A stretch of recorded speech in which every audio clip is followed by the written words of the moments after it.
তার জন্য আন্দোলন করেছি। আমরা বিগত 16টি বছর ফ্যাসিবাদের বিরুদ্ধে লড়াই করেছি। আমরা জাতীয়তাবাদী দলের নেতৃবৃন্দ বিগত 16টি বছর শুধুমাত্র মানুষের মৌলিক অধিকার ভোটাধিকার পুনরুদ্ধারের আন্দোলন করেছি। নেতৃবৃন্দ আমরা পরিতাপের সাথে লক্ষ্য করা আজকে আমরা দেখতে পাই যার বয়স 35 বছর হয়ে গেছে, 35 বছরের একটি মানুষ, একটি ছেলে, একটি মেয়ে এদেশে ভোট কাকে বলে জানে না। আমরা সেই এদেশের মানুষের ভোটাধিকার পুনরুদ্ধারের জন্য জীবন বাজি রেখে লড়াই করেছি। কিন্তু তার দোষরদের রেখে গেছে, সেই দোষররা সেই বিদেশে বসে যারা উস্কানি দেয় সেই উস্কানিতে পরে মিছিল করার চেষ্টা করে। প্রিয় নেতৃবৃন্দ, আমরা আজকে ঢাকা মহানগর দক্ষিণের পক্ষ থেকে আপনাদের নির্দেশ দিয়ে গেলাম, যেখানে এই ফাঁসিবাদ সেখানেই করবেন প্রতিরোধ, যেখানে আওয়ামী লীগ সেখানেই হবে প্রতিরোধ। না পিঠের চামড়া তুলে আইন শৃঙ্খলা রক্ষাকারী বাহিনীর হাতে তুলে দিবেন। রাস্তা না ভেঙে দাও, ঘুরিয়ে দাও, আওয়ামী লীগের রাস্তা না ভেঙে দাও, ঘুরিয়ে দাও, ঘুরিয়ে দাও, ঘুরিয়ে দাও, আওয়ামী লীগের রাস্তা না, আওয়ামী লীগের রাস্তা না ভেঙে দাও, ঘুরিয়ে দাও, বাংলাদেশে রাখবো না আওয়ামী লীগের রাস্তা না।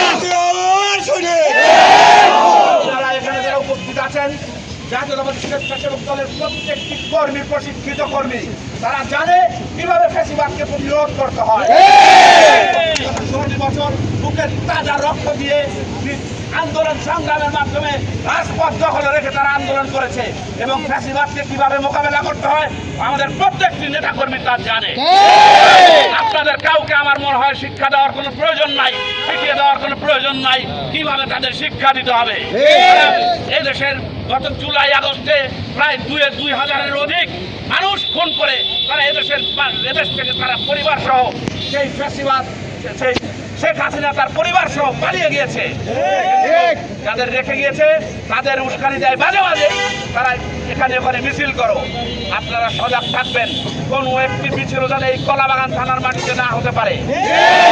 আপনাদের এর জন্য জবাবদিহি করতে হবে, মনে রাখবেন। এই যেখানেই তাদের পাবেন আইন শৃঙ্খলা রক্ষাকারী বাহিনীর হাতে তুলে দেবেন এবং তার আগে তাদেরকে চরম শিক্ষা দিয়ে দিতে হবে। প্রিয় নেতৃবৃন্দ, ইদানিং আমরা দেখতে পাচ্ছি একটি কুচক্রী মহল আগামী নির্বাচনকে ব্যাহত করার জন্য তাদের ষড়যন্ত্রে লিপ্ত আছে। অনেকেই নিজেকে নির্বাচিত ভাবছেন, অনেকেই নিজেকে নির্বাচন ছাড়াই আবারও নির্বাচন ছাড়াই দীর্ঘদিন খবরে থাকার তারা বাসনা করছে। প্রিয় নেতৃবৃন্দ, আমরা বলতে চাই আপনারা নতুন নতুন রাজনৈতিক দল করেন, আপনাদের স্বাগত। আপনারা ক্ষমতায় থাকতে চান, কোনো সমস্যা নাই, কিন্তু নির্বাচনের মাধ্যমে আসুন। নির্বাচনের মাধ্যমে আপনারা আগামী 5 বছর না 50 বছর ক্ষমতায় থাকেন, সমস্যা নাই।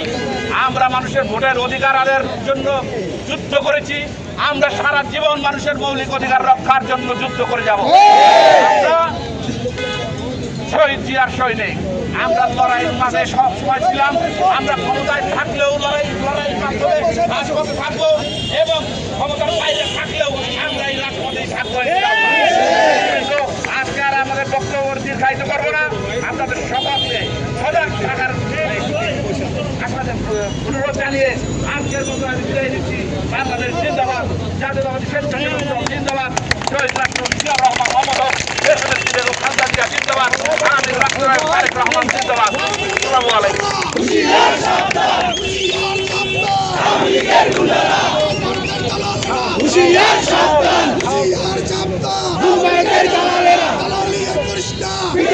রাখবে না।